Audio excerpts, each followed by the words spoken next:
जुलै महिन्यातील महत्त्वाचे दिवस: 1 जुलै राष्ट्रीय डॉक्टर्स दिन, राष्ट्रीय चार्टर्ड अकाउंटंट दिन, महाराष्ट्र कृषी दिवस. महाराष्ट्र कृषी दिवस हा वसंतराव नाईक जयंतीनिमित्त साजरा केला जातो आणि वसंतराव नाईक हे महाराष्ट्रातील सर्वात जास्त काळ मुख्यमंत्री होते आणि त्यांना महाराष्ट्रातील हरित क्रांतीचे जनक देखील म्हटले जाते. त्यानंतर SBIची स्थापना झाली 1 जुलैला 1955 मध्ये. नंतर 11 जुलै जागतिक लोकसंख्या दिन. आयोजक UNDP.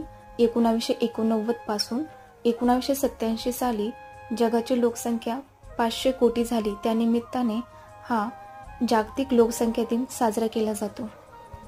19 जुलै या दिवशी 14 बँकांचे राष्ट्रीयकरण झाले 1969 मध्ये.